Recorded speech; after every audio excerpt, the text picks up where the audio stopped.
Hello l'équipe, bienvenue dans cette nouvelle vidéo. Aujourd'hui on est à Tignes, ce week-end c'est le trophée enduro des Alpes. Et du coup aujourd'hui je vais vous faire un petit bike check parce que vous avez été curieux de connaître un peu mon setup pour cette saison. Donc je vais vous présenter mon vélo et les équipements et les choix que j'ai fait pour les courses e-bike cette saison. C'est parti! Ouais, on va pas aller perdu hein. Allez dans l'eau ouais! Il y a un type qui joue au tennis, il a envoyé la balle dans l'eau. Bon, bah. J'espère que la qualité audio sera acceptable et que vous m'entendez correctement parce que là il y a un petit peu de vent, un peu de bruit autour. Donc voilà, je vais essayer de faire au mieux. Et en tout cas, on a une magnifique vue sur le lac et les montagnes. Donc ça, je pense que je ne pouvais pas faire mieux comme cadre pour tourner cette vidéo. J'espère que vous allez apprécier. Maintenant, passons au bike check. Du coup, je vais commencer, je vais faire simple. Moi, je me suis fait une petite liste du coup avec des choses à dire. Donc, je vais commencer par le cadre. Donc, c'est un Bulls Sonic Evo AM Team taille L. Donc, il y a 150 mm de débattement à l'arrière, 150 à l'avant. Devant, roue 29, à l'arrière, roue 27,5. Donc, setup mulet. Triangle avant carbone, triangle arrière alu pour un peu plus de flexibilité et je pense de solidité. En tout cas, j'aime bien ce petit combo carbone alu, c'est pas mal. C'est un modèle de 2023 du coup, donc le vélo se fait un peu vieux, c'était du coup mon deuxième vélo l'année dernière que j'ai gardé à neuf et du coup ça me fait mon vélo pour cette saison. Et du coup, bien que ce soit un vélo de 2023, la géométrie reste acceptable et en tout cas ça me convient bien à mon style de pilotage. Je fais 1m90 du coup, je roule un taille L. C'est peut-être un peu petit mais au moins je suis à l'aise dans les portions techniques en montée ou en descente. Parce que du coup l'empattement il est quand même assez petit. Je suis aux alentours des 1230 mm il me semble. Mais du coup ouais, ça fait un vélo qui est quand même assez joueur et je suis content de rouler avec.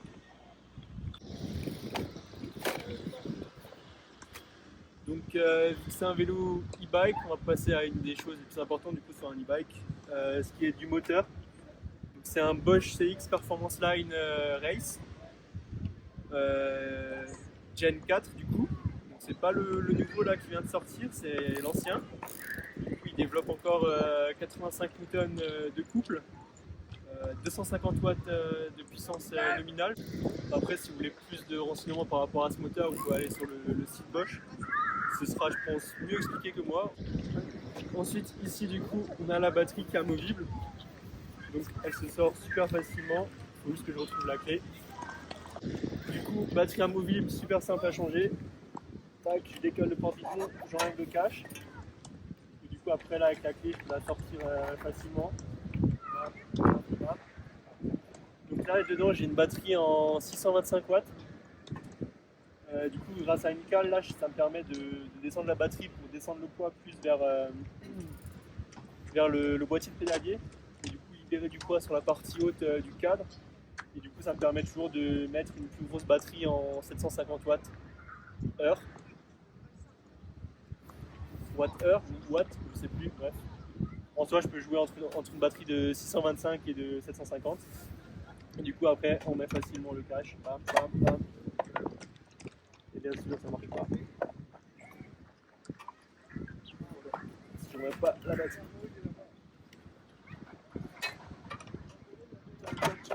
Bam, bam, bam. Et là, super facilement, je remets ça. Et là, un petit bout de moquette pour éviter un peu les vibrations dues au capot quand il y a les chocs.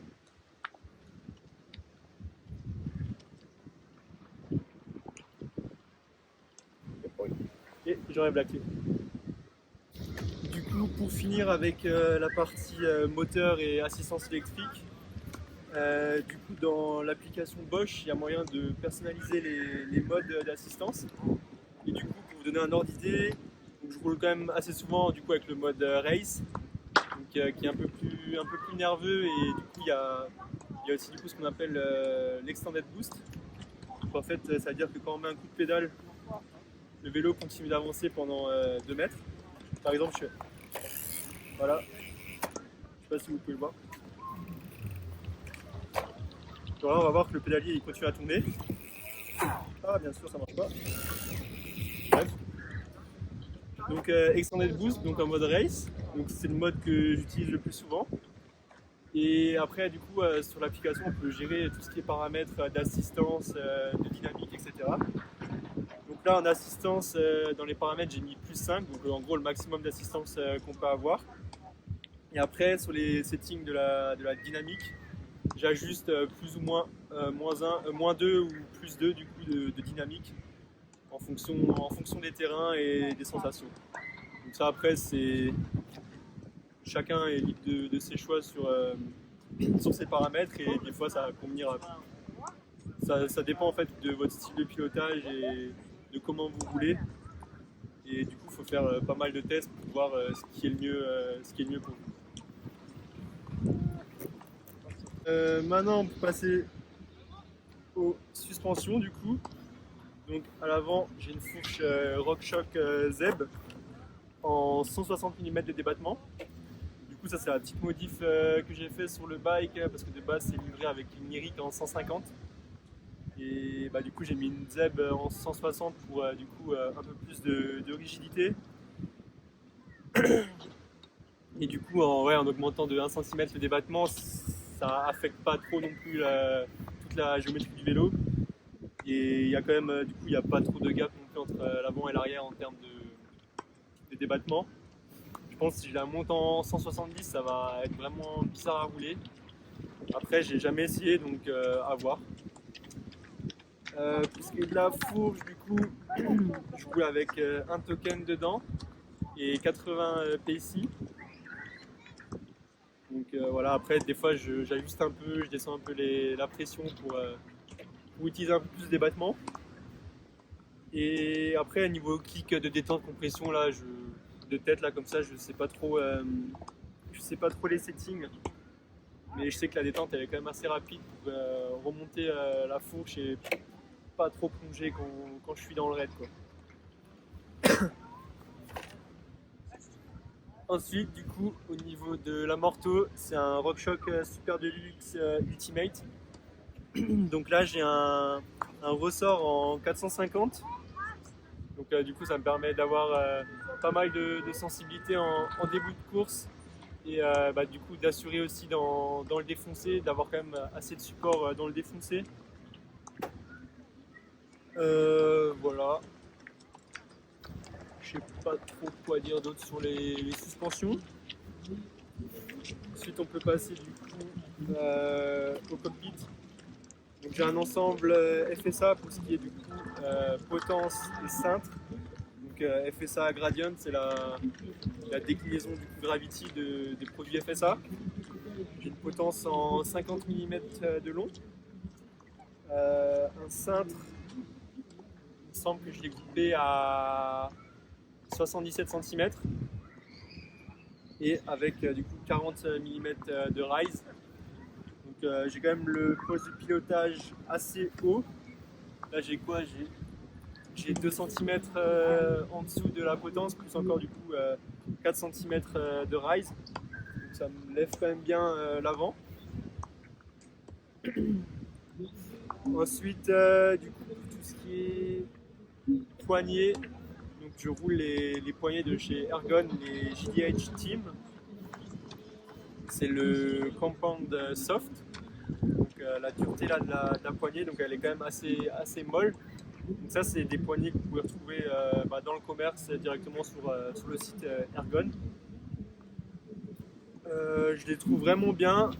Du coup elles sont sorties ça fait maintenant 2 ans que j'y roule il me semble. Et franchement je joue tout de suite bien avec au début. Elles ont un bon maintien avec des petits rebords aussi sur les côtés pour empêcher la main de sortir, de glisser comme ça. Donc ça c'est vraiment cool.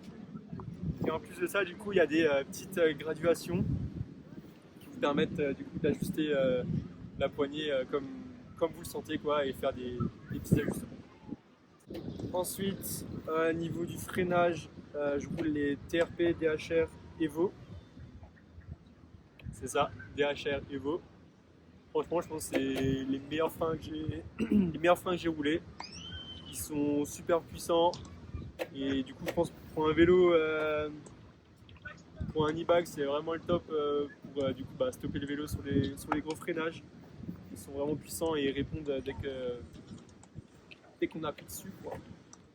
Ensuite, on a les petits protège-mains de chez Sendit. Voilà, donc des fois je les mets, des fois je les mets pas, enfin ça dépend, mais c'est pas mal pour rouler quand les trails sont pas fauchés par exemple, ou qu'il y a des petits arbustes. Ça permet quand même du coup d'éviter de se prendre des petits arbustes dans les doigts et de se faire des bobos comme ça, quoi. Shifter XTR, 12 vitesses. Donc ça je reviendrai quand je parlais du coup du dérailleur, etc. sur mon choix que j'ai fait. C'est l'Ergon également. Donc c'est la SMI. C'est la SMI Mountain Pro Men. Pro Team Men. Ça c'est compliqué. Voilà. Donc la petite selle Ergon spécifique pour e-bike. On peut voir avec derrière le cul là, qui remonte vachement, donc ça c'est vachement pratique dans les montées raides pour pas glisser en arrière, donc ça c'est cool. Et de toute façon sinon elle est super confortable. Ensuite la petite tige de selle, la grosse tige de selle, c'est la marque c'est 8 Pins. Donc c'est la tige de selle qui est montée d'origine sur le vélo. En fait, elle est intégrée complètement dans le cadre.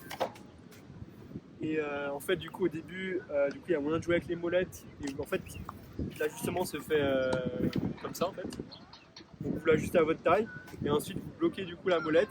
Et après, du coup, quand vous allez appuyer sur la commande, elle va s'arrêter du coup à l'endroit où vous le souhaitez. Du coup, elle est un peu imposante en termes de tige de selle, mais du coup ça permet quand même d'avoir pas mal de... Elle descend vachement bas et du coup ça permet quand même d'avoir beaucoup de mobilité entre les genoux dans les descentes. Parce qu'avant j'avais une autre tige de selle, mais du coup elle était seulement 170 de débattement et du coup elle était un peu plus haute. Et en descente des fois j'étais un peu gêné. Alors qu'avec celle-là du coup j'ai pas mal de liberté. Après le petit désavantage de celle-là, déjà après en niveau fiabilité je sais pas trop ce que ça donne parce que là j'ai déjà un petit peu de jeu, voilà, j'ai un peu de jeu et après je suis déjà tombé aussi, donc en fait ça a tordu la selle, du coup j'ai refoutu un coup dedans pour la remettre droite. Et après aussi au niveau de la commande, c'est une commande mécanique par câble, mais le problème c'est que par exemple pour activer la tige de selle, on peut pas avoir du poids en fait sur la selle. Donc par exemple là si je mets du poids et que j'appuie sur la tige de selle, il n'y a rien qui se passe. Donc en fait le problème c'est que quand on est assis en montée, il faut faire à chaque fois, il faut se lever un peu pour libérer la selle, appuyer pour redescendre. Donc ça c'est un peu un mouvement à prendre un mouvement à prendre au début. Mais voilà, après maintenant je m'y suis fait et ça devient presque naturel en fait de faire ce petit mouvement. Mais ouais, du coup ça peut entraîner peut-être un peu plus de fatigue, notamment du coup dans les montées techniques où du coup on a tendance à beaucoup jouer entre monter et descendre la selle. Donc voilà. C'est mon avis honnête sur cette tige de selle. Si elle n'avait pas été sur le vélo, je l'aurais sûrement pas utilisée. Enfin voilà. Tchic, tchac. Du coup, pour ce qui est de la transmission, donc comme j'ai dit avant, je suis en transmission mécanique. Donc ça c'était un choix. Parce qu'avant j'étais en SRAM XS et vraiment j'aimais pas du tout la sensation. Déjà je trouvais que je roulais l'ancien SRAM XS, pas le T-Type. Et en fait le dérailleur avait beaucoup de déports en bas de cassette. Et en fait ça fait que je le tapais tout le temps contre les cailloux. Ce que je recherche du coup en e-bike c'est de la fiabilité. Et je ne pouvais pas me permettre de rouler avec un dérailleur que je risquais de casser en fait à chaque course, à chaque virage. Du coup, je suis reparti sur une bonne vieille transmission Shimano XT, du coup mécanique, avec un dérailleur petite cage. Donc la cage elle descend un peu moins bas que sur les autres dérailleurs. Ça permet du coup d'être moins exposé aux rochers. Et aussi du coup quand je suis en bas de cassette, le dérailleur il ressort beaucoup moins que le SRAM que j'avais. Du coup ça me fait avoir une cassette en 10-45. Mais après c'est largement suffisant parce que du coup avec l'assistance je suis quand même rarement sur le 45 dents. Donc, transmission Shimano, chaîne Shimano, cassette Shimano, derrière Shimano. Plateau devant, je suis en 34. Donc voilà, donc 34, 45, ça passe franchement partout en montée. J'ai jamais eu de soucis avec ça. Parce qu'après, avec une grosse cassette, honnêtement, le 50 ou 51, pas sûr. Enfin, je sais pas. En tout cas, moi, j'ai pas d'utilité à avoir un 50 ou un 51 avec une grande cassette. Quoi. Pédale Shimano Saint, du coup. Voilà, donc les grosses pédales de DH. Elles sont nickel. Elles ont une bonne plateforme d'appui. Elles sont vachement solides. Donc ça, c'est cool. Pour revenir sur les freins, du coup, à l'avant, je roule un 220, un disque en 220 mm. Donc disque TRP également. Enfin, du coup, système de freinage TRP, tout l'ensemble complet. Donc, disque en 220 à l'avant, 200 mm à l'arrière. Donc c'est nickel. Ça passe partout, ça freine.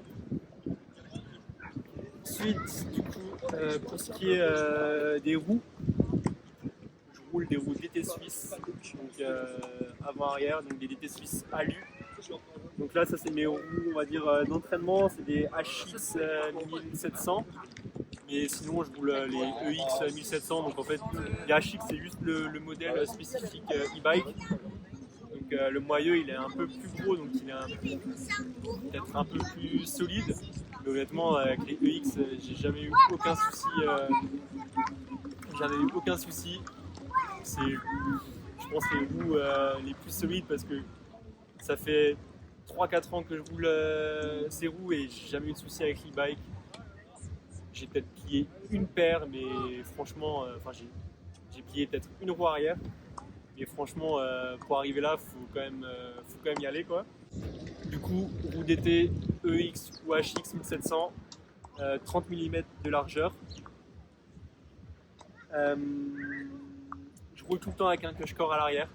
Voilà. Donc ça, je pense peut-être ça aide aussi un peu le fait de préserver les roues un peu plus longtemps. Et aussi, ça me fait une sécurité en course.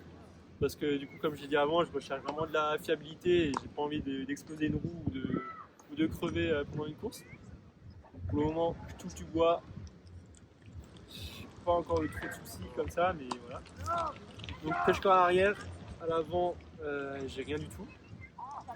À l'avant, je trouve que ça peut passer partout sans clutch-core, donc voilà, il n'y a pas de souci.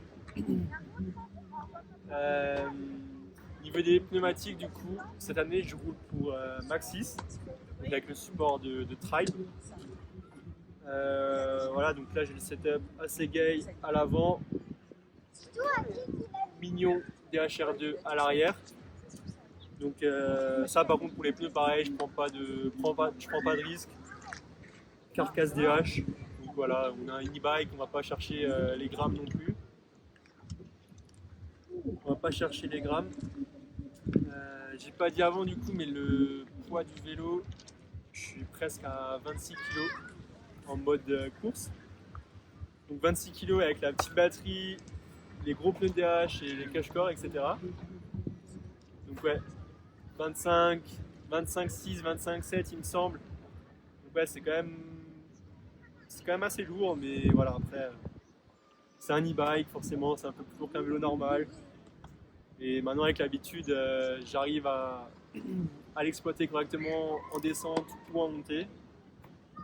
Donc voilà, ça me pose pas forcément de problème. Bon, J'ai presque fait tout le tour, il me semble. Qu'est-ce que j'ai pas parlé du coup voilà, donc là après, ici j'ai l'aimant du coup pour le moteur, donc, qui est sur la valve. Donc là pareil, j'ai plusieurs, enfin sur mes paires j'ai plusieurs paires de roues, donc j'ai plusieurs aimants ici, donc ça me permet de changer de roue facilement. Après du coup, petite spécificité, c'est au niveau des manivelles. Donc j'ai changé les manivelles qu'il y avait sur le bac d'origine pour passer avec des manivelles plus courtes.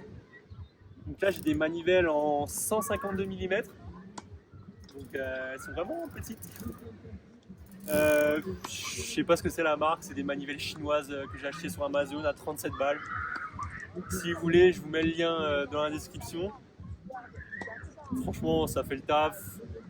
Alors j'en ai déjà tordu quelques-unes, mais après voilà, à 37 balles, on va pas cracher dessus et s'il faut que je les change une fois dans la saison, bah, je les change, c'est pas un souci quoi.